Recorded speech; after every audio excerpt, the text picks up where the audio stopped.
Hey everyone, I'm Steve from GamersNexus.net, and today we're looking at one of our many systems we use for daily operations here at Gamers Nexus.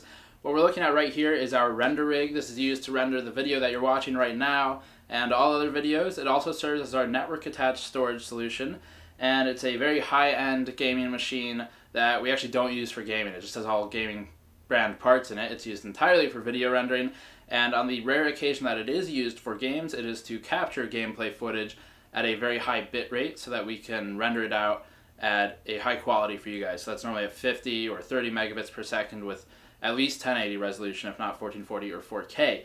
So going over the specs for this system, this is what Keegan Gallic uses. He is our in-house video editor and helps a lot with the film as well. And this has an Asus Rampage 4 motherboard, X79, not X99.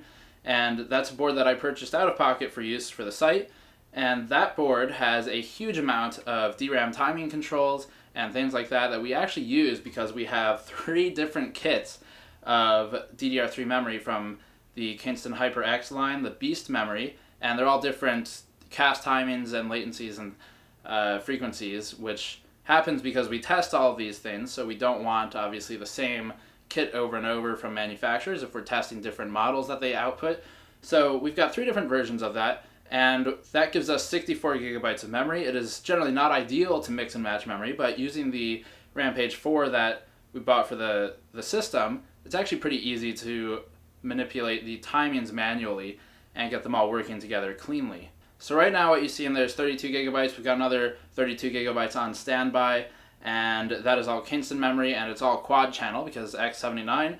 The CPU is a 4960X, the i7 Extreme version from previous generation, so we're not on the 5000 series for this rig. And both those CPUs, the 4960X and the 5930K behind the camera, were provided by iBuyPower from their lab samples. So that's what we've gotten here. And then on top of the CPU in here, we're using a liquid cooler because I have a very slight overclock, nothing crazy, but just enough to increase the render times a bit. So we've got an Asetek 550 LC on there, which uses the I believe this is the copper cold plate one. There's also an aluminum cold plate one that we tested previously.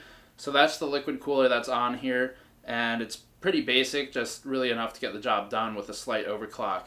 Our editing software is accelerated by CUDA, NVIDIA's architecture, their core architecture. So we have a GTX 980 in here, non-TI version. It's an MSI one. I wasn't sure which one we used. So that's an MSI GTX 980 that we have from testing that actually came out of a cyber system we reviewed previously, and that's enabled for CUDA rendering in Adobe Premiere, and then all the other processes get offloaded to memory and the CPU. So that's the basics there. For storage, we have 2 HyperX Savage SSDs, which we actually awarded our Editor's Choice Award because they were pretty high performing and I was generally impressed by them. The Savage SSDs are purely striped. They are not mirrored because we just didn't see a reason to mirror the OS. It really doesn't need redundancy. It's pretty easy to rebuild, so we just have a RAID 0 array with SSDs of 240 gigabytes each. That gives us about 400 to 460 or so of usable space for the OS and core applications. We wanted RAID because we wanted to be able to render out videos very quickly because storage in this kind of system is your only bottleneck. And then for archival storage, for media archiving, and for actually all of our test data that is used throughout the 2 rooms used for the lab, it's all networked via a gigabit switch, and we've got 3 RAID 5 hard drives, the WD Reds, at 2 terabytes in here, so that produces 4 terabytes of usable space, and then the third one is used for redundancy basically. So these are mirrored and striped. That means that they give us about 160 to 200 megabytes per second output when writing to disk, but they're also redundant in case of a failure. Finally, for the case and power, we've got a Be Quiet dark power supply in here. It's more than a kilowatt, which is really unnecessary for this build, but it's something we had lying around, and it's a very high power and highly efficient power supply, so that gives us room to grow. And it also has different overvoltage protections, surge protections, all of which are very important if we're working on media and then there's a power outage or something like that, which there are frequently in this area. So that helps us out with that. And then the case is the NZXT H440 that we previously reviewed maybe a year ago. I don't know when it came out, a year or 2 ago. Whenever it came out, we reviewed this.